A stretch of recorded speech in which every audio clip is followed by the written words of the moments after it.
Hello and welcome to The Dive, presented by the Sunday LCS crew, Season 6, Episode 15. We got Emily on. Yay! It's actually the first time we've had someone on The Dive with an IQ in 3 digits. What? Fun fact. Wonder, we normally have to add all three of us together. We should all take there. IQ tests and publicly post them to rank the crew. A little bit of public shaming. Yeah. I'm down. I'm down. Yeah.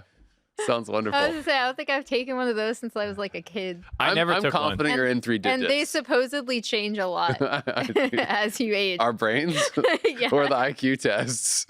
Because I'm not Both. Oh shit, we're in trouble then. All right, Kobe's abandoned us. He's gone to Coachella, so Emily's here to save the day. He's having a party. He missed my favorite day. One of my favorite K-pop groups surprisingly came back yesterday. Oh, cool. At Coachella. I've never actually gone to Coachella. Me neither. I don't like concerts. Yeah, I don't go to public events with lots of people. Yeah. Well, you do. Yeah, Next for League weekend. of Legends yeah, only. You do. So it's a lie. The Dive, sponsored by Shut-Ins. I used to go to Oshiega in Montreal. It was fun. Nothing. They can be pretty fun. I saw a remember Blink that. concert once. It was like the biggest concert I've been to. My Chemical Romance opened. Mm-hmm. Manchester Orchestra. It was a good time. Nice. There you go. I'm not going Well, ever Sounds like a again. fun time. We're fresh off of EG.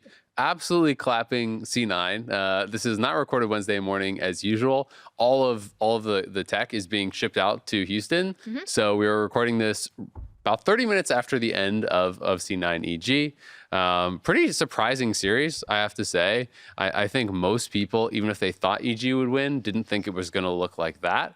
I have to say, I expected that Cloud9 would have made kind of better adaptations, especially when I saw game one. I'm not going to lie, I was so disappointed with 5th pick Jace after Ornn is blinded. It's like...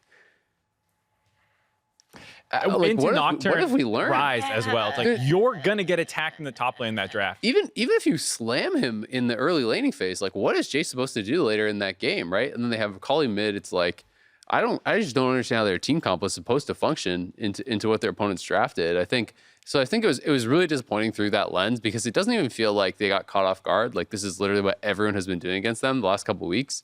When they played against Golden Guardians, they actually brought out GP and played Ornn themselves, and I was like, oh. They've like learned, right? They're gonna be the ones playing the tank, or they're gonna have like a blind tank counter, like the GP, or blind tank answer, I should say, right?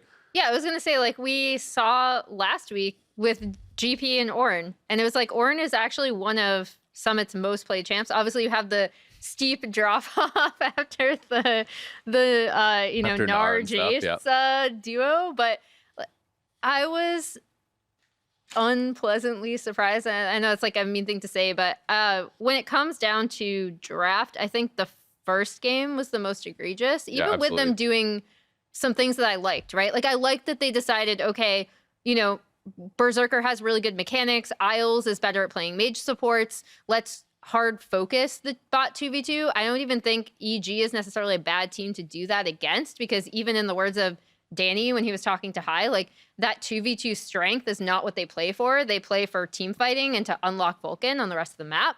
So I don't even think it's a bad strategy against EG, right? Because you know how they're probably going to end up laning.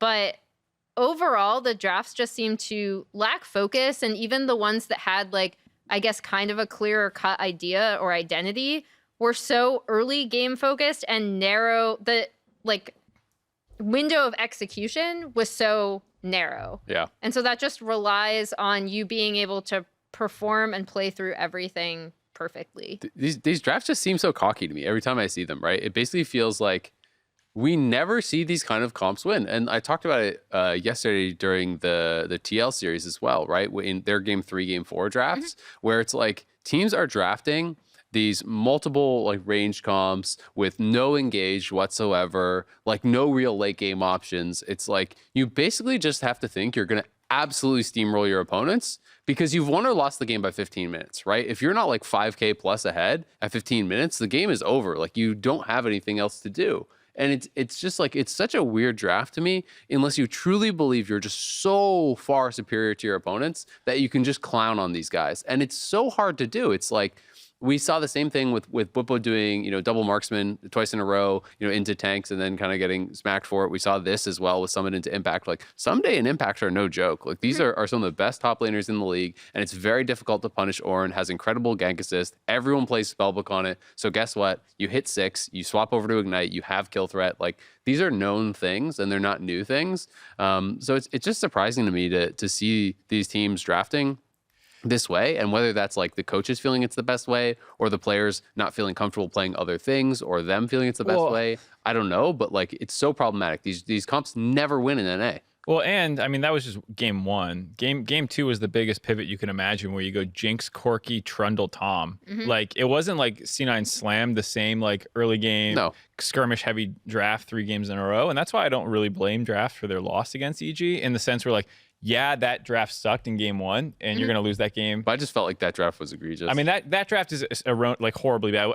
When we were watching the game and they were stacking Soul up, they're getting close to it. I was looking at Emily, I was like, I just don't think it matters at all. Like, Soul and Elder, and it was still absolutely unwinnable. Even before it got to that point, before it even got to Soul point, I was like, this doesn't matter. The Dragons literally do not matter this game. And then there was the team fight at Baron, actually, is when I think best illustrated, where they just dive and kill your backline. And it's like they got two Ocean Dragon ticks, and you're like, yeah, this doesn't matter at all. Yeah. So game 1 draft was egregious, but in game 2, they take all scaling for the most part. They also have the Camille, so it's like kind of a 4-1. But it's really about like team fighting, I would say, is probably what that draft wants to do. Yep. And they just played bad. They just got slammed. And like, Jojo absolutely ran over that game on Victor. And that's why, to me, I'm like, okay, you're just not a good team right now. Yeah. Like you're just not going to win against competent teams. And that was my concern after the loss against 100 Thieves. As soon as they lost that way, the way they lost to FlyQuest, the way they lost to TSM, I was like, I'm legitimately concerned about this team.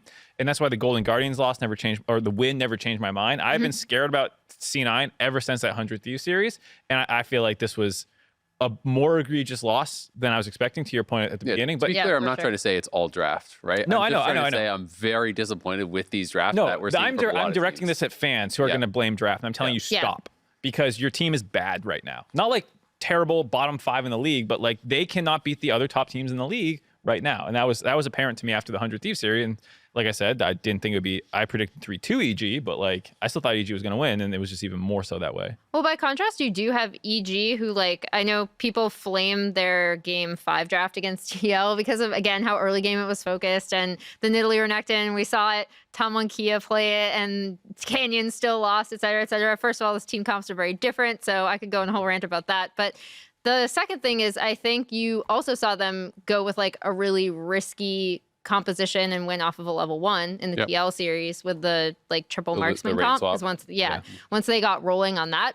But then you also saw EG, I think, learn from some of their execution mistakes, where I really, really loved and have loved a lot of things that Inspired has done over the past 2 weeks really to affect early lanes, even when they have so many scaling options, right? So like in terms of talking about execution, Mark, to your point, like I think Blabber, like where was he? I didn't know this series? How many ganks did he turn? Yeah, like you have a Camille that you want to get ahead because you're picking it as a lane counter pick to the Ornn. If she gets ahead, no one can contest Camille in sides. She has phenomenal team fight prowess. Like I didn't like the 4, and as you saw when EG got ahead, that 4 just absolutely steamrolled like C9's 4. But even with the draft stuff aside, okay, you have this draft.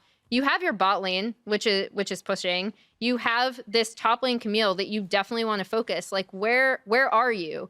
And then on the flip side, when you have this pushing bot lane, you can affect that early. Like they did use it to control Drake, which I thought was good. But like, look at stuff that River does on J4, right? Like when you have that pushing Caitlyn Lux lane, when you have that pushing lane and bot, you can take over the entirety of the bot side map if you execute it. And that's where the execution part is so important to me for the C9. And again, I keep going back to that interview with Huhi and FBI after they faced C9, and they were just like, we're a team, and they're not a team.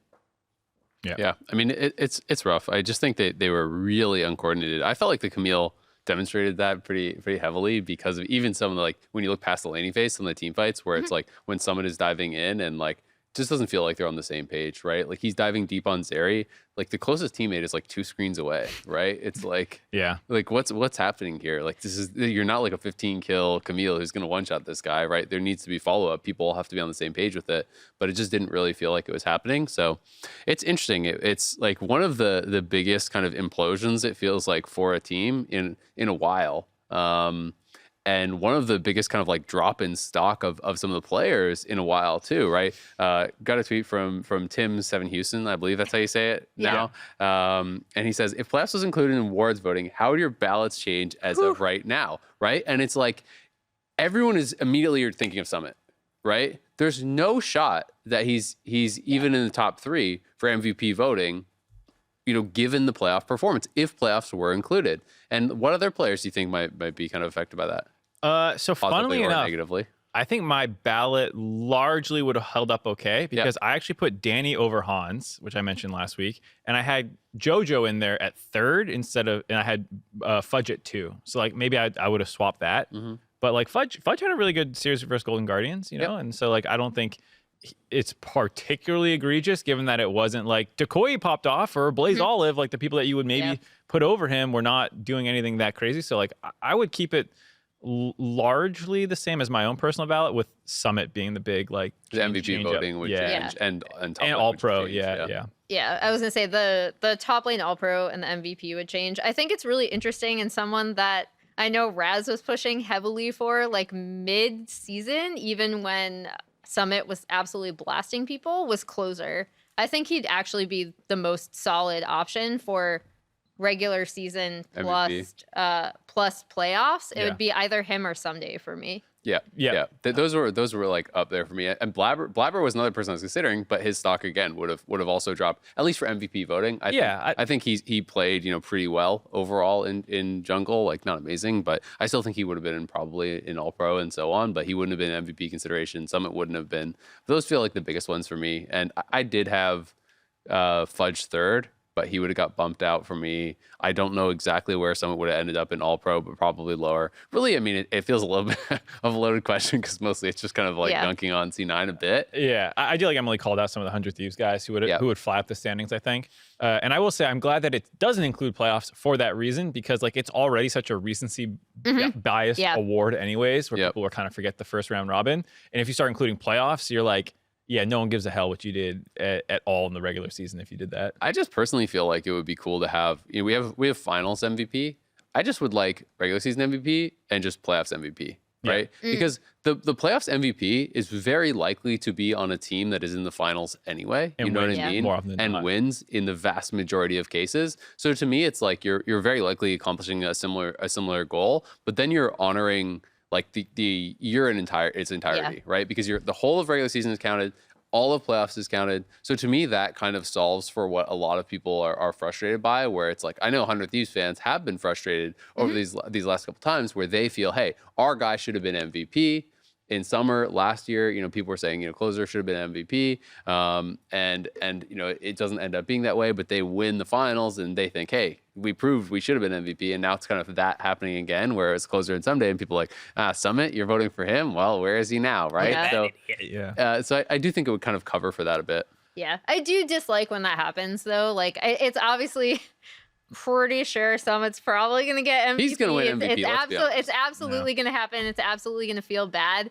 I feel badly for like Spica in this regard, because people keep like pooping on his accomplishments throughout last year now that TSM were really bad, and I don't think that's fair either. So I definitely think there's just like a massive recency bias push, but I like the playoff overall MVP as opposed to finals MVP. Yeah, I mean, they're just supposed to be snapshots of how people did during X window of time. Moving on, we do have a question from the studio from Shaun that kind of ties into our previous conversation. Okay. I'm Shaun Jackson from Denver, Colorado, and my question is, how much do you value drafts over actual gameplay and execution? I know recently there's a lot more discussion, especially with LS, so I just want your takes on whether or not the draft or the actual execution is more important, and how valuable drafting really is. How important is it? I have a strong opinion. Who wants to go first? I have a really probably all strong have strong opinion on opinions on this. this. Yeah. Doesn't matter at all. No. Go ahead. I think execution actually matters significantly more than draft, even with what even with all of the comments I typically make about drafting and stuff. This could also be because a lot of the time, since I've been watching LPL for so long, they have some absolutely, truly horrendous drafts that would get picked apart by so many people. And a lot of them, traditionally have been super early game focused and also super team fight focused. And because of execution or team play or just hands advantage, they end up winning. So when you're saying like what's more important, I think you should always have a solid draft. I'm still probably going to pick apart people's drafts. But in terms of what wins like series and stuff, if your draft is something that your players absolutely feel like they can carry out, and even if I hate it, like I hated 100 Thieves draft in game 5 against TL. I did not like it at all. They still won that game because of the execution, specifically the late game decision making they had. Yeah, for me, the way I think about it is actually that like it's almost like draft is a force multiplier in some ways. Yeah, like so like when people are not very close in skill level, execution is going to matter. Like you can give the best team in the league a bad draft versus the worst team in the league, and they'll still probably win if their play is still good. Assuming the draft has anything going for it, like not straight inting, like a competitive draft.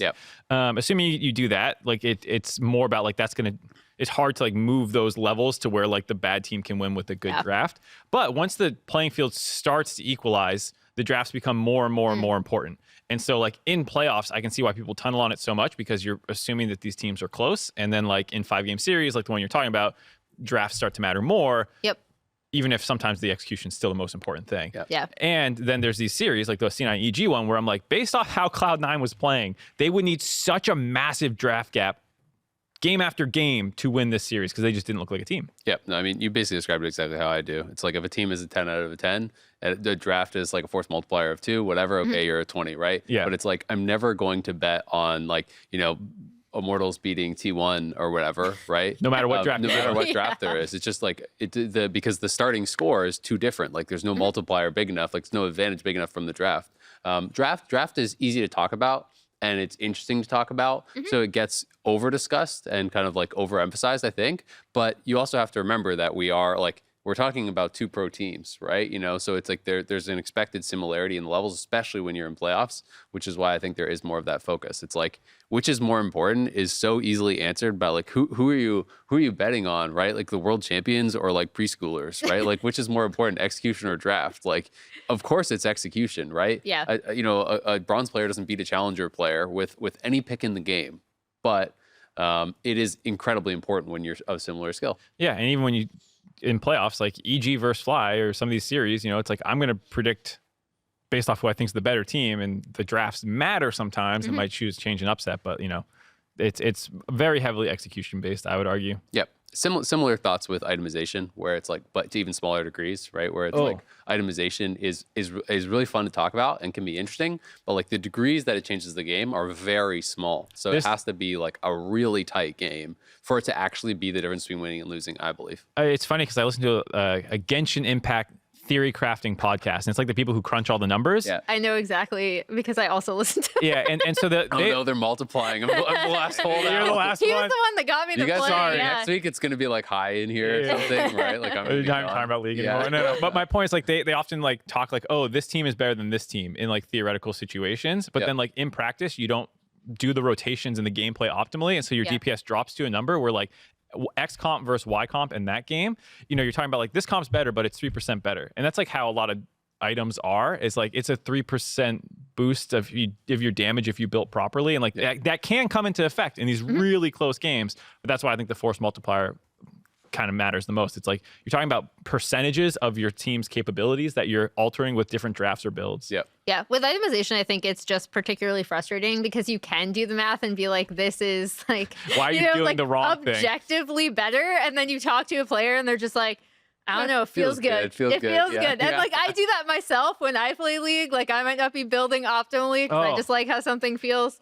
So yeah, exactly. And I know it's bad, right? Like I know. The one that tilted me more than anything was like, so people build healing debuffs now, but like, I don't know, 4 years ago or 5 years ago or whatever, no one ever built executioners. It could be like Trundle Vladimir Soraka and no one would have a healing debuff. And I talked to one of the players after and they'd just be like, yeah, just feels really good to have like LDR or like, whatever. I'm just like, by just like applying one auto attack, you're basically doing like thousands of damage, it right? was so troll because back then executioners calling not have a good build path. Like it didn't build into anything. Yeah. But you just bought the component for like 900 gold and just leave it there and go do something else. It was hella troll. Yeah, I was gonna say I think that's the most frustrating thing about itemization, why it's so easy to pick on. But also I do think it matters the least in terms of like percentage of win chance. So like draft would matter more.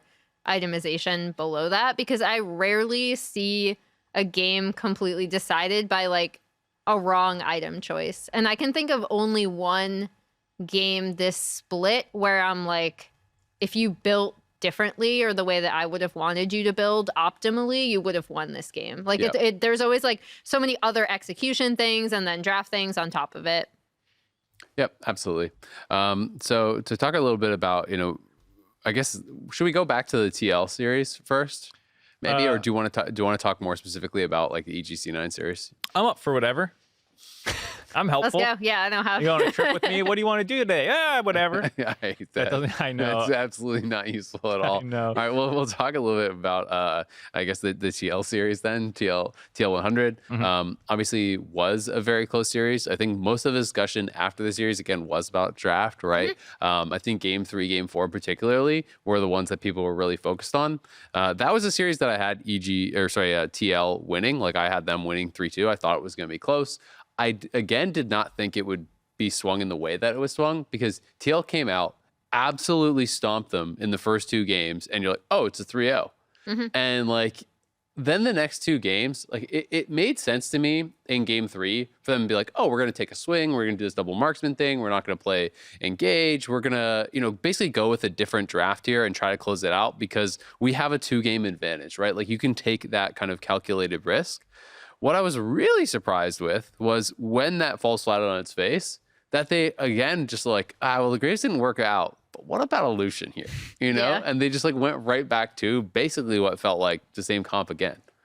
Yeah, I think it was a really interesting series, partially because of that. Even Game 3, there was like a period of time where TL was winning that with the Soraka bot. Yeah, it was a really cool game, but I feel like this series was a microcosm of 100 Thieves' entire season, where their first 2 games, like you can pick apart the draft and like little things that are right or wrong, but like push comes to shove, your bot lane inted, level 2 all in, your Abadag is playing like trash. He's admitting it. Gap so hard. That Vex game was disgusting.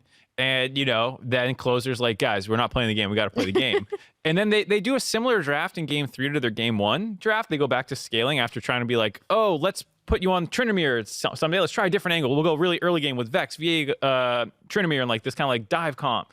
And I felt like, this is a great point again about execution versus draft, where like when you're not playing well, it doesn't matter. And that was, I think, what Closer was saying in that interview, where he said, like we're just not playing like humans. Let's play like humans and like let's play the game. And then they start playing better, and their drafts are kind of return to the late game style that they've been using in playoffs, and they start winning. And it's like, you see, like this is so much more important that Abadag, just like in the latter half of the season, starts stepping up and actually performing really well. And bot lane starts popping off as well. And then it's like, oh, when all 5 players play well, it's a different team. To play like take the other side of that a bit though, it's like, like 100 Thieves had to play well to be able to win, of course. But also TL was playing well, right? Like Game 1 and 2, they were playing well. And if they continued to play at that level with reasonable drafts, I think it's fair to assume that they would have taken one of the 3 next games. Agree or disagree? No, I'd probably agree. I think right, like if you have 50-50 drafts for the last 3 games after their first 2 wins, they were playing at a very high level. Like the Vex game that you're talking about, that was like season 5, like mid lane just actually solo winning the game, where it's like, oh my God, Bjergsen actually gapped Abadag so hard that this is LeBron dunking on a high schooler, right? This is like the lane is frozen like 43 times, and like every time they come to try to push it out, they're there and they collapse and they perfectly play it and they kill you, right? It just was like, oh my God, this team is so good. And then game 1, Bjergsen's literally everywhere on TF. Like he's like ulting top, then TPing bot, then going mid, and then he's just doing everything, right? Like it was like, holy crap, this team looks so good. So it was just so weird to then it's like they have this Aatrox as the planned counter for Ornn, and then Ornn gets blinded again. You're like, they're good, they gotcha. Like you have no more picks, 100 Thieves. Here comes the Aatrox. And then they just didn't do it again. They do Graves instead. Yeah. Excuse me? Like what happened if it ain't broke, don't fix it? The big thing I'll say this: the big thing I liked about 100 Thieves in that third game was the Lucian Nami, because I tend to tunnel on like their bot lane 2v2s specifically because I thought coming out of at the start of the season, not Dignitas, but 100 Thieves would be the best at executing the Caitlyn Lux lane, because they played so much Lucian Nami at Worlds, right? And obviously there's a lot of differences. I actually like Lucian Nami better in terms of team fighting and the way this composition works specifically. I think Caitlyn Lux has a more narrow window of execution. But I was happy to see them go with this, and then obviously the J4 pick that everyone pointed out in terms of how closer can affect the map like early to mid. The big thing with TL is like, I remember this story of Jat running into, I think it was Gilhoto when he was going to the bathroom after one of their like Lucian top drafts in season. And he was like, yeah, you know, if we were pushing to have like the, what was it, 16-2 seasons after they'd lost their game, like we wouldn't be experimenting as much in draft, but we did. So for game 3, I think it's fine because like that happens all the time in best of 5s, right? Like you try something out, it doesn't work. But it's the game 4 that then you're just like, I don't know about this game 4. Yeah. And they also they chose blue side when they have a 90% win rate on red side throughout the whole season. Yeah. It felt like everything just got thrown out the window when it's like, oh, this didn't work. But what if we go blue and we still give over J4 again? 100 Thieves is a red side team. Yeah. And so it's weird. Both teams have significantly higher win rates on red side, but TL's was like astronomically high, right? You know, they were, I don't know what it was, 20-2 or 21-2 or something along those lines. Before the series, they were 90.5% win rate on red side. Yeah. So the final thing I'll say about the draft angle is like, I mean, TL was playing aggressive drafts for even those games that they were winning, like LeBlanc, J4, they had Rakan, Aatrox. That's my big problem is that when you draft no engage, you have no ability to punish your opponent's mistakes. Well, I mean, game 2, Volley Rise does function with engage often. Like if you can get out a lane and use that to pin people up against walls, and then you can jump on them. And game 2 they had game 3. I'm saying their game 3 draft that they lost with, which was like the Soraka Graves things that people are saying. But like I would say their mid jungle was an engage core that you can use to like start fights. Like if you get ahead, Volibear can get in there, but the game was kind of close and they lost a bad skirmish mid, if I remember correctly. Anyway, my point is like, you can pick apart the drafts. Yeah, there is things that were not great or bad, but it's not like in game 5, which they lost, they went full scaling this time, and you know they had a straight team fight comp, and that was off of execution. I think, yeah, exactly. And it's like, well, that's exactly how I feel. It's not like, to Emily's point, she didn't like the game 5 drafts from 100 Thieves. I kind of agree. It's I like it. a random TF that doesn't have any lane to snowball. Really, you're like, all right, I guess. And since they first picked it, I actually thought this comp was a really smart response to a first pick TF. I like Shen a lot. TF became such a huge part of the drafting in the series because of its success, and it feels bad to have to first pick TF because there's so many things about him just by nature of his kit that are broken. But you can, if you're first picking him, you can very easily on red side be like, okay, we're just going to make this TF's life absolutely miserable with this draft. And I also agree, Azael. I love the Shen pick in this draft, actually. Yeah, I think it was super smart because it's a pretty good matchup against the Ornn. Not like, I'm not going to say a counter, but it's a good matchup. And you can answer the TF very easily. You have double globals to play sides. And I think that their 4-man squad is like a better 4-man squad than what 100 Thieves had, right? Like if it's 4v4 and you're answering sides against TF, I actually like what they have more. So I like their draft in that game. I'm just so torn because I cast the series, I finished the series. I'm like, what is my takeaway? Like, you think TL is better or worse? Exactly. Yeah. That's what I'm trying to like. I finished the series. I'm trying to evaluate where I actually put these teams. right? Who do I think is going to be in the finals? Guess what? I think it's going to be these two teams. Spoilers, right? I think that they're, TL is You're ruining the show. is going to make finals. And so I'm immediately like, who do I think wins the run back? Do I like kind of hand wave these like weird drafts in game 3 and game 4 and or do you hand wave the like, oh well, 100 Thieves just didn't play well in game 1 and game 2, so like that doesn't matter. Like what are you taking from it? It's so weird because I just think that game 3, game 4 were almost like unwinnable drafts for TL. Game 1, game 2, 100 Thieves just played really poorly, especially Abidaga. I thought just absolutely got gapped. I mean, Someday I think was really good throughout all the series. Him and Closer. Him and Closer have just been like, oh my God, you are both insane throughout all the playoffs. If we're talking playoff MVP, those are the only two that are even in the conversation, in my opinion. And Someday, absolutely dunked on Bwipo in the range games. Like he played really, really well. Even in the Aatrox versus Trainberg game, he solo killed him. I mean, Bwipo made the mistake, going back under tower and taking the tower shots, or otherwise he would have solo killed him. But still, like Someday got the best of him in all 3 of their wins, right?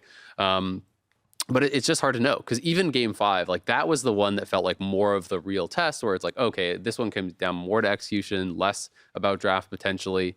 And that one was really close. It came down to the back door where TL, I think, really kind of bungled that. Like you have package, you could literally just take package and walk to the dragon and then TP back to base if he goes to the back door. Instead, he picks up package and then TPs. So now he doesn't have the move speed of package out of base and he doesn't have his TP. So no one could actually answer, right? Like, and Inhib respawned in 30 seconds? Like, did they even need to go out and challenge? Yeah. Yeah, it was tough. They'll be playing, in terms of lessons, we'll have to talk about it because they're playing EG next. So we can start talking about that matchup. You've already spoiled your prediction. TL going to win. But I think it's closer than that. Is it? Then they're going to win? Then they're going to win, yeah. Okay. One other random thing to point out, one of the people, when we asked for questions, instead submitted a factoid that I liked a lot. Noxwarr on Twitter mentioned that he wanted to point out that this is the first time an American mid laner has reached the finals weekend since 2019 summer when Demonte did it for Clutch Gaming, and it was a 3rd, 4th place match. So this is the first time that we could have a potential American, Since Bo Belter? Since Bo Belter in 2018 summer. Was it 2018 or was it earlier? I can't even remember. It was right after franchising. It was 2018 in spring and summer. Yeah. Yep. That they would have made it. I mean, it's really incredible. And I before we jump fully forward, I do want to give credit to 100 Thieves because I think they played really, really well in the 3 games. And it's not to take away from them that I think TL drafted really poorly because you still have to hammer home any advantages. And I think 100 Thieves have been really great. I thought that series was going to be close. I think they've been they've been the more consistent team. But yeah, I mean, Jojo PN being the only like NA mid to make top 3 in a long time, I think is really cool. And I think just in general, the fact that it's not only just an NA mid, it's both of the team's carries are North American and they're 17 and 18. Yep. Like these are the most exciting prospects North America has had since Blabber, I would say. And Blabber, we can't remember exactly when he debuted. I'm actually just going to almost positive 2019. Was it 2019 they played his first LCS game or 2018? That's what I was trying to remember. Because he didn't start. He wasn't a starter until 2020 or he wasn't a proper. summer. He wasn't a proper starter until playoff, 2020. 2019. Just because I remember like one of my best first impression, because I love when young players just go for plays. And we were at 2019 Worlds, and he goes for this like weird Elise dive that's just not going to work, right? But it's great. I was like, oh, I like this kid because I like I like proactivity. Like taking it back to 100 Thieves, I don't think everyone makes that TF call. And I was happy that they did. I'm happy that we have a team that will make that kind of proactive play because like you're in a situation where you might lose either way, right? So like, why not make the proactive call? And I think more NA teams need to do that just generally. Was the NA team, by the way. I want more people to be behind Jojo, honestly. Like I ranted about this on Are AD. people not, you think? People were ripping into him after EG lost in the 0-3 and then throughout their shaky thing. They're like, oh, like this is your new North American prodigy. Like, what the heck? This kid isn't nearly as good as he thinks he is, et cetera, et cetera. Like, I want more pros like Jojo, who's so, like, casually, like, everyone says they believe in their own hands, right? Like, you have to, kind of. But to get on stage and just be so casual about it, like, yes, I am better than these people. Like, I love that attitude coming from him. His laning phase is also just legitimately like elite level laning phase, right? Yeah. I won't say he's an cracking elite level player because I think the rest of his game does need work, but guess what? You're 17 and you've played League of Legends for like a couple years. That's okay. You can build upon that. And Danny last year, I thought Danny's laning phase last year was just objectively bad. It was. And it's actually gotten so much better. Part of that is credit to Vulcan, right? Like it's a duo. But I think Danny has significantly improved there and become a more complete player. And it's like they were kind of the inverse, right? Where it was like Danny had the team fighting, but he didn't have the laning. Jojo has the laning, but he didn't necessarily have the team fighting. Like he does have his moments, and it's not to say that he's bad there, but like when you look at his mistakes throughout the year, it's mostly mispositioning in team fighting. It's mostly like, macro errors and should he catch a side lane or group or things like that. But these guys are incredible, and like they have been in the league and even just playing league for not that long, right? Like Impact is what, 10 years older or something than He's 27. Yeah, there you go. He's 10 years older than Jojo, right? Like you've got some time to get the rest of the stuff working. Like this is incredibly exciting to have someone this good, this young in the league, and to have two of them in the same team. Like NA just doesn't usually have players this young, period, whether import or not, that are this good.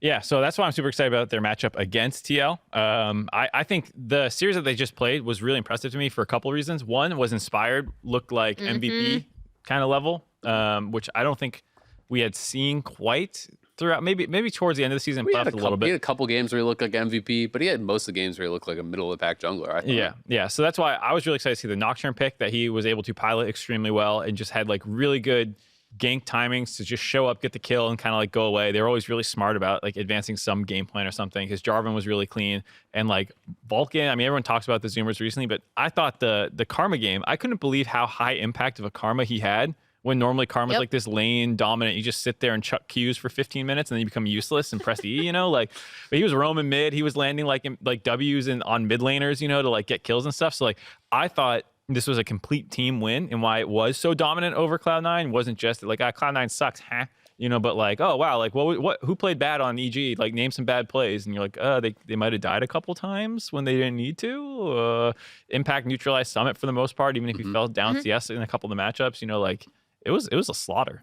My hot take is that I think we've seen more out of Inspired in terms of like the depth and the intelligence that he can approach pathing in NA than I saw from him in Europe.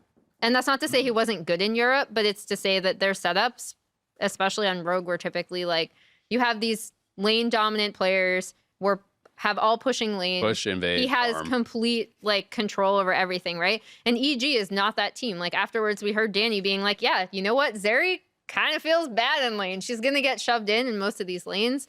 I think EG is also...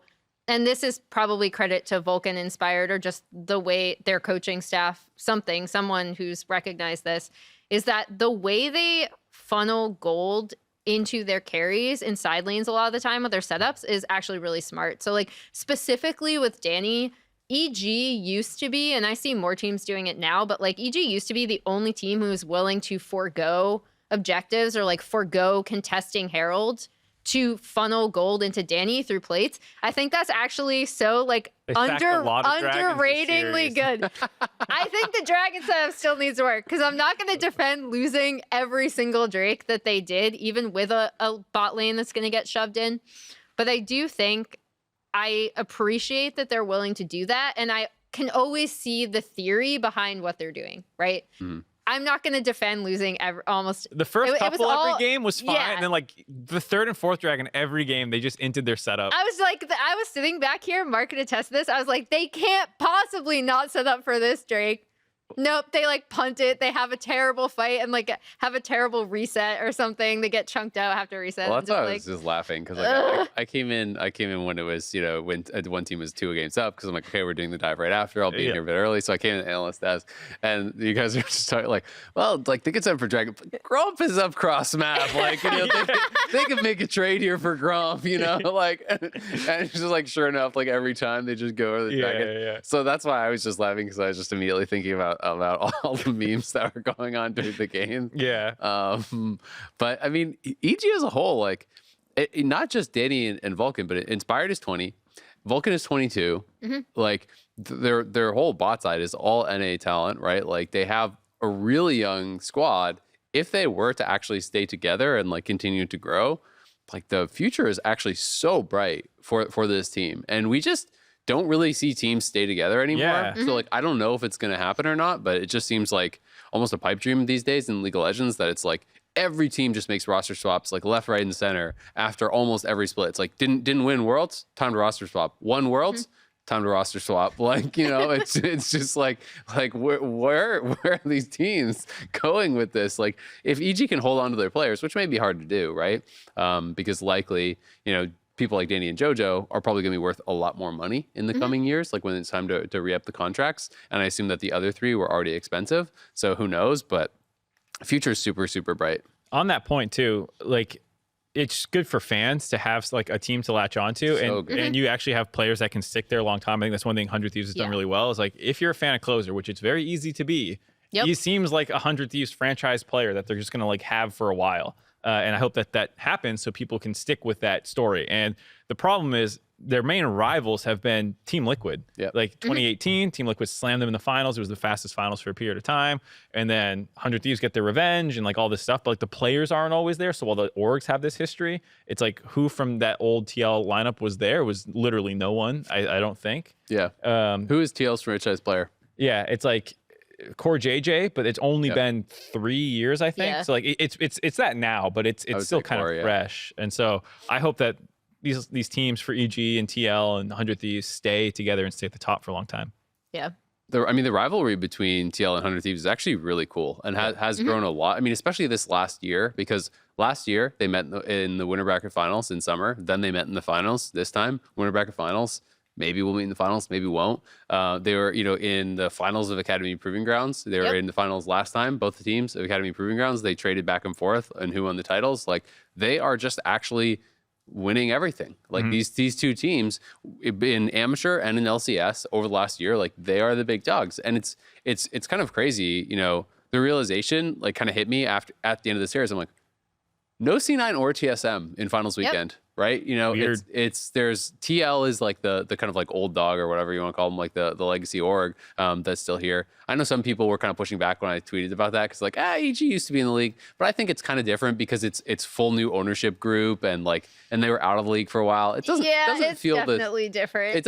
I don't look at EG as like an old organ in the LCS. When they had like the old CLG EU guys, like it's not the same. It was literally when I was on EG. Like, like this was a while ago. Remember when you lived in the gamer house with Pobelter who was like 15 sleeping under the stairs? It's the same team. Exactly. I'm like, I'm not buying it. But it's cool to see that, you know, EG and 100 Thieves, like this is the teams that were kind of like the ones that were making a big push with franchising that entered and we're trying to reach the top. And hey, here they are. On player retention point, I think it's super interesting to think about the 100 Thieves guys as well, because there's a core there that was also together on Golden Guardians, right?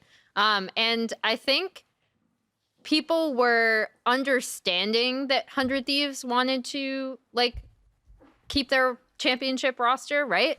But even then, we kind of rarely, I feel, see teams in LCS stick with their rosters, even when they win a championship. So, I mean, props to 100 Thieves for sticking with it, because I feel like not only is it easy to like this team because the players have stayed together, but it's easy to like this team just because the players are fun people. Like, they're a really fun team to be around and to talk to, and they genuinely seem to like playing League of Legends with each other. And that's really cool. Like, it's awesome to have that in North America. I have so much respect for people who defend their friends when they don't have to. And like, you know, and like standing up for each other. Yeah. And like, that is something that I was just like, you go Closer, when he was getting flamed on Twitter and stuff, right? And it was like, he didn't say anything. And like, you know, it's not like it's banter, right? It wasn't like, maybe I shouldn't say flame, but it was like banter or whatever. It was kind of like, oh, you know, like Core JJ, you can guarantee he's always gonna roam top, and like Vulcan's gonna like, you know, roam mid, and he's gonna like run it down or whatever, whatever it was, right? It was basically just like kind of like flaming Huhi of like, you know, the big org supports. And just like instantly closes in there, you know, like cringe ratio, we're gonna slam you, you know, whatever. And like, you know, the other teammates and stuff are like tweeting about it, kind of like backing him up. And it's just like, it was cool. And then even seeing in their interview, like after they actually beat C9, you know, they're like, yeah, we knew we were gonna slam him for Huhi and stuff, right? It's just like, it's fun to see people that are friends and have each other's back. And I think that's something that creates a connection with fans and the org. And that's something I think that a lot of orgs are struggling to do is kind of create that lasting connection. Sure. Because for a lot of teams, it's a rotating door of players where you don't really even know what does cheering for a certain team mean if every year there's 4 or 5 new players and there's new coaches and you don't really know who the staff are. It's hard to create that lasting connection because at that point, you're really just like cheering for maybe a player on the team rather than the team. So refocusing onto EG versus TL, predictions for who you think's going to win. I haven't had time to think. Usually I have days to think about this. Yeah, I know. And review like jungle pathing. Hot off the presses. Just say whatever you want. You'll flip flop. Oh yeah, that's true. Wait, you do this all the time. Doesn't matter. No one's gonna check this I'll say in a week after we're wrong. EG 3-2. EG 3-2. And what's your reasoning? I think that let's see. I think EG have, even with their misexecution sometimes, have a really good understanding of what they want to play and how they want to play it. So even if they mess up, I think that they have really good direction. And I also really like a lot of their early game proactivity to bring up the inspired point again. Like on Nocturne, you can just AFK farm until 6. And I do think it will be more difficult against a jungler like Santorin, who I have a ton of respect for, and I think he's incredibly smart. But I have really liked what Inspired's been doing, and I like a lot of their early game proactivity, which is where I think TL still have some issues. I kind of agree right now. We'll see if I flip my tune later, but I think the strategic diversity that they have in their game plans, and like the first time they played TL, they played a much more aggressive style than we've seen against either FlyQuest or C9. So they have that ability to go late if they want, take the scaling, take the team fights, and just play well as a team. Or they have the option of like, oh, we're not looking good, let's flip it and try some other weird stuff. So I do like that. And when TL tries to flip it, it looks terrible. More often than not, like whenever they like branch out and they're like, yeah, let's try the Soraka thing. It goes south a little bit. So I feel like, TL have the way that they play and it's good. I think it was even in the 100 Thieves pre-game interview, one of them said, oh, we can play TL style, but TL can't play our style. I think 100 Thieves player said that. And I can see that a little bit where they feel like they have the way that they play. 5v5 and play slow and whatever. Yeah. It's interesting because it's like I kind of came into playoffs thinking, TL's going to be like really flexible because they've practiced all this different stuff during the regular season, but the like swings they've taken haven't really looked good. Yeah. I still do think I'm on the TL side, but I think largely I'm gonna know once I see the drafts, and that it feels like a little bit of a cop out, but I do think if TL draft pretty standard, I think that they are gonna win in the 5-game series. I think that EG kind of like tipped their hand a little bit, so I think that does benefit TL. I think in a rematch where it was like EG had some really cool like creative swings, right? Like the lane swap with the Lucian. They had some really aggressive level 1s.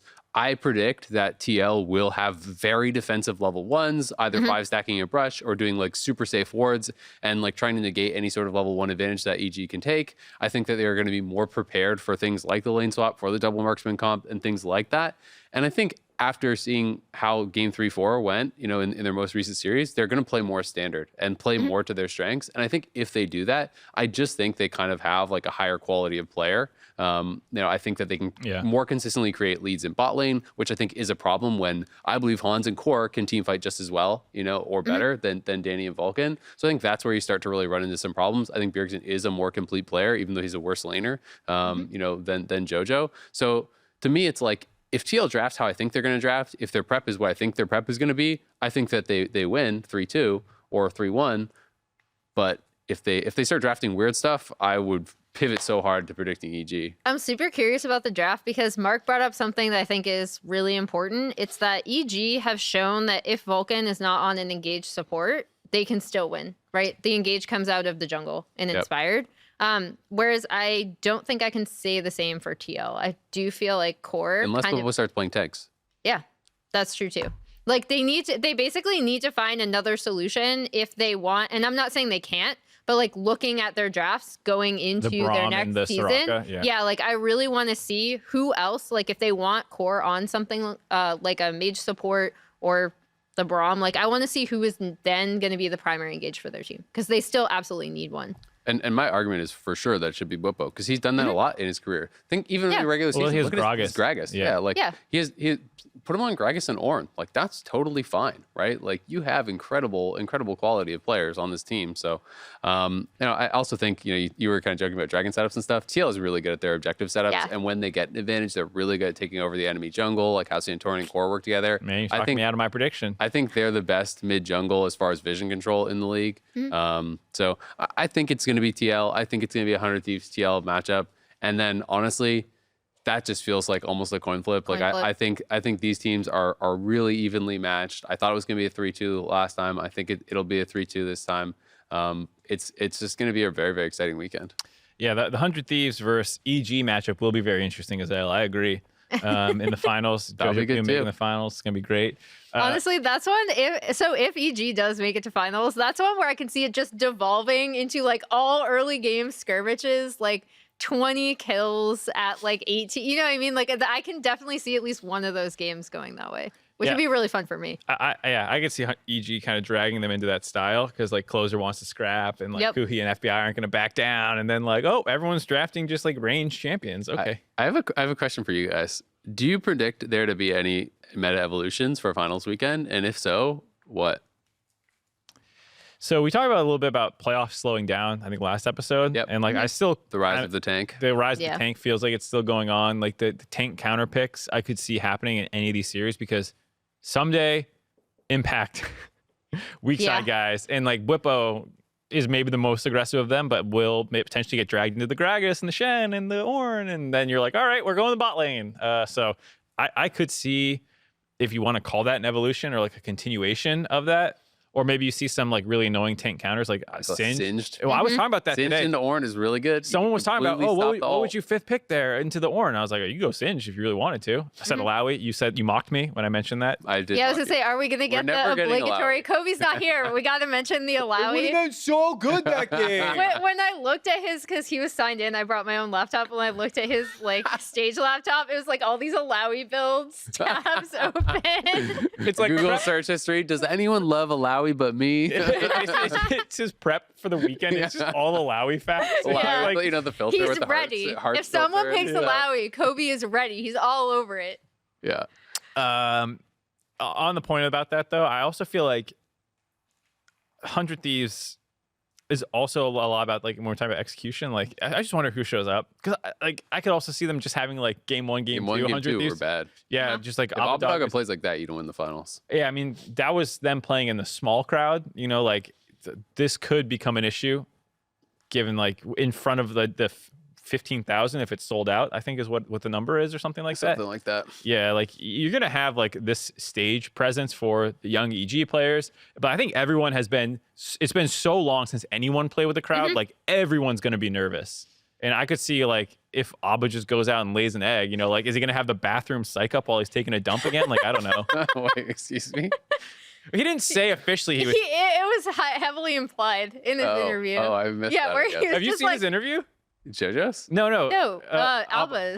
Yeah. Their interview is amazing. Yeah. Maybe I just spaced out on that part. I was just cracking up. Yeah, no, he's like, so like after, because Closer was like, we just need to play the game, guys. Like we just need to play the game. We're not playing like humans. Yeah. And Gabby was like, did Closer's words inspire you, Abba? And he was like, no, I was just like sitting in the bathroom after game 2. It was great. It was so good. Well, you have to. He said sitting in the bathroom. And so, like, what are you ever doing? Extrapolate from that. Yeah. That's really funny. And I could just see someone just like in a stall, just like, what the fuck am I doing, man? Just trying to juice himself up. Yeah. I'm like, I don't know. I guess you're gonna do that in front of 15,000 people. Like, have to amp yourself up if it's not going well. Yeah. I mean, it'll be really interesting for EG too. Something we didn't really touch on. It's like we talked about all these young players. These guys aren't going to have that same level of experience, right? They're playing in front of a crowd. This was their first time playing in front of a crowd. LCS Studio is 300-400 people. It's a good crowd, but this will be thousands and thousands of fans. I don't know the actual numbers, but it'll be thousands of fans. It's going to be like a very different experience for them. And I do think that also being out of the studio puts like you're not really in your comfort zone. Yeah. The setup's different. The lights are different. You know, like everything feels a little bit more different. There's like you know, actual like intro ceremonies and stuff. Like we do a little thing here, but it's more amped up as you get closer and closer to finals. And finals is obviously much bigger. And all of that like for some people it can get you psyched up for the game. For some people it can really get in your head. You're like, holy shit! Like there's a lot of people watching me. Like I better not mess up, and that can sometimes mess with how you play. Alrighty, so TL 100. Who do you think is going to be the final champion? You think it's between them? Yeah. And you think TL is going to win? We're going to try to predict the end. Yeah, why not? Predict the champion. You get a 1 in 3 chance. All right, then I'm just going to go 100 Thieves for the odds because I think it's They only have to win same. 1 game. yeah, because I think it's a coin flip. Coward. Anyway. I'm going 100 Thieves then. Asian algorithms. Oh no. No, I'm going. I kind of want to say 100 Thieves too. You know, I thought you were the TL fanboy, so I thought for sure you were going to say I don't TL. know So I about didn't. fanboy. I think they're a fanboy. more complete team. Is what I had thought coming into the series, but and I still somewhat feel like that. I just think that I still think that their objective setups are better. I think that their vision control is better. I think that they advance the game state in more ways than 100 Thieves do. But 100 Thieves are so good at what they do, and if TL drop the ball at all, 100 Thieves will slam them, as evidenced by Game 3, Game 4. I think when 100 Thieves is on, no one has shown to be able to beat them, I think. Yeah. And that's the biggest question. It's like I haven't seen when all 5 of their players are playing well, anyone beat them for like a year, you could argue, going back into summer. And that's kind of how I feel again, where I'm like, yeah, you know, TL is really, really good, but they seem to have like this X factor of when all 5 players, because they're friends and all this stuff, and they played together so long that they can hit another gear. Yeah, I was gonna say, by contrast, I feel like I haven't seen that from TL. Like, I feel like there is another level that TL can absolutely reach that we haven't seen yet. Game 2? You don't think Game 2 is pretty good? Game 1 when they won in 23 minutes or whatever? Yeah. It was close, but like I still don't think we've seen like anything close to what would be a ceiling for this TL team. Yeah, that's fair. I mean, I can agree with the that. ceiling is incredibly high. I do think Game 1 and 2 were pretty damn good. Game 2 especially, I just thought how well the team hammered home what was really good wave manipulation from Gibson was like everyone's coming from everywhere. You know, like there was that one big skirmish mid lane where like core flash ultis over the wall at the same time as like J4 dunks in at the same time as Aatrox is coming in at the same It just time. exploded. You know, it was just like everyone's dead instantly. You're like, oh my God, they're so screwed in this game. So, I mean, they've definitely had some high moments, but it's interesting. It's going to be a really, really exciting weekend. I can't wait for it. We have a couple more questions here.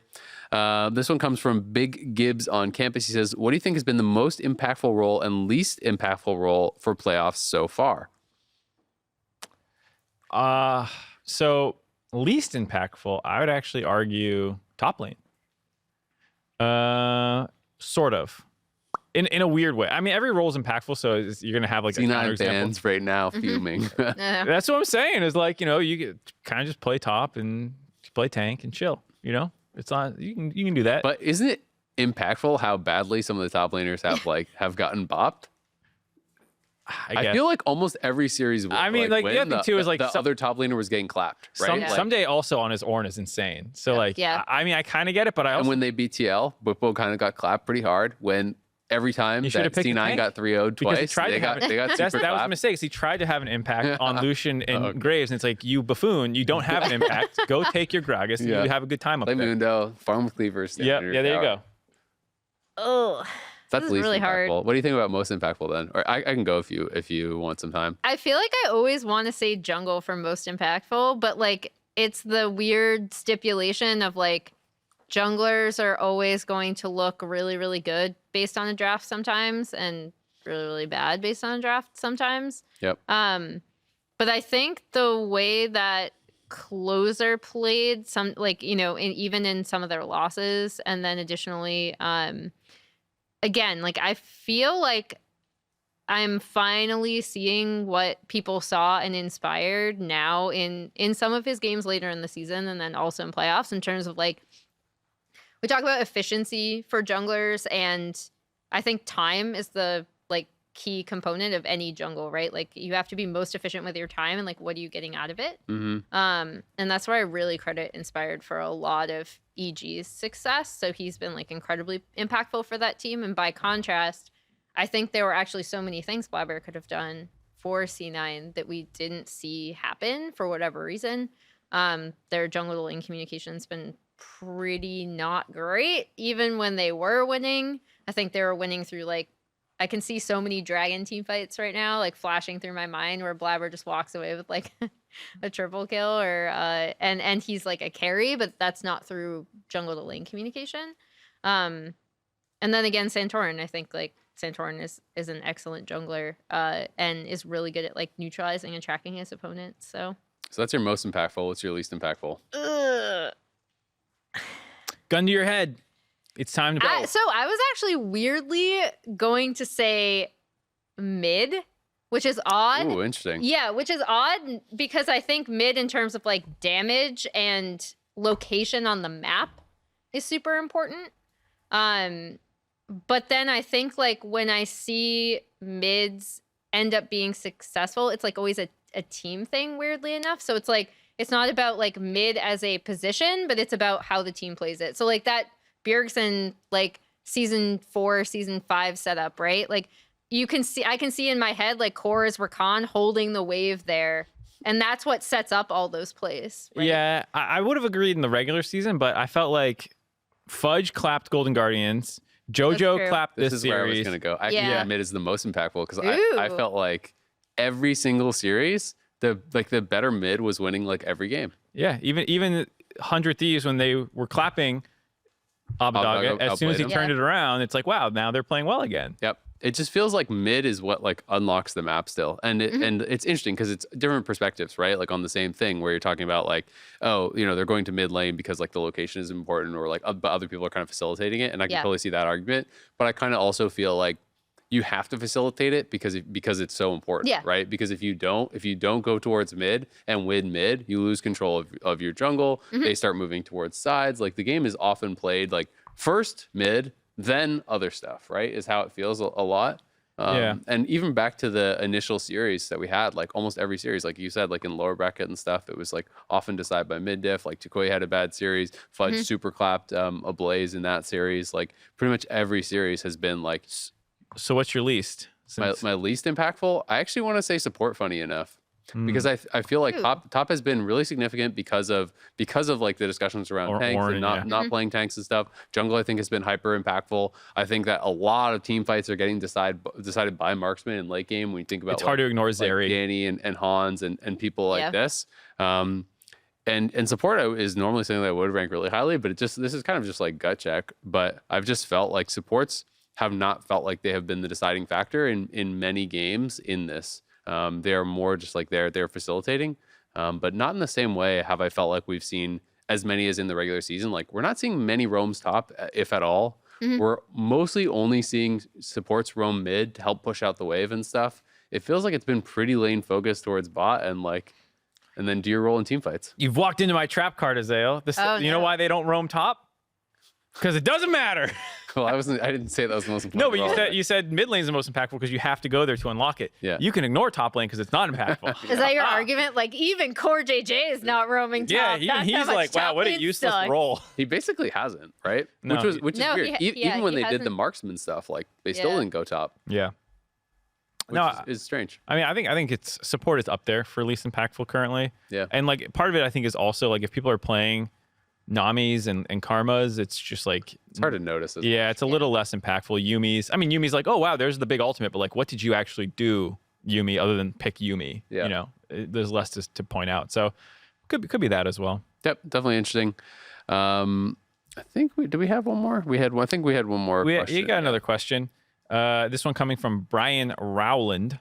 Given EG and 100 Thieves high priority on Ornn, do you see Team Liquid continuing to look for counters or to ban it? Well, game 5 they banned it, right? So I think like we're going to see Ornn picked or tried to be picked. It's going to be picked or banned. I think Ornn is going to be almost 100% presence on finals weekend. If TL leave it up, I believe that they have found what they think is the answer to it, like, or they're going to pick it, right? If they leave it up and they don't have an answer to it, then they're like absolutely trolling. So it was C9 that banned it this series. TL, excuse me. Yeah. I was thinking of game 5. Yeah. Yeah. But TL left it up and they played Shen into the Ornn. But, but you know, that is the question is like, what are you doing about Ornn? Because right now it feels like every counter we've seen has failed. more or less. Yeah, Not that you can't I don't win think, against I don't it. think the Shen failed. I think Yeah. their team failed. Yeah, I guess that's a better way to say it because like I said, I think some of the counters have looked okay, but haven't taken. That was over the actually game. going to be my argument. Exactly what Azael said. Like, I think that's an execution thing. I actually really liked the Shen response. Also, it was more, I think, into the TF, but he has like a fine matchup. Aatrox too, right? Like, wouldn't you say yeah. that Aatrox did well? Yeah. Aatrox did well.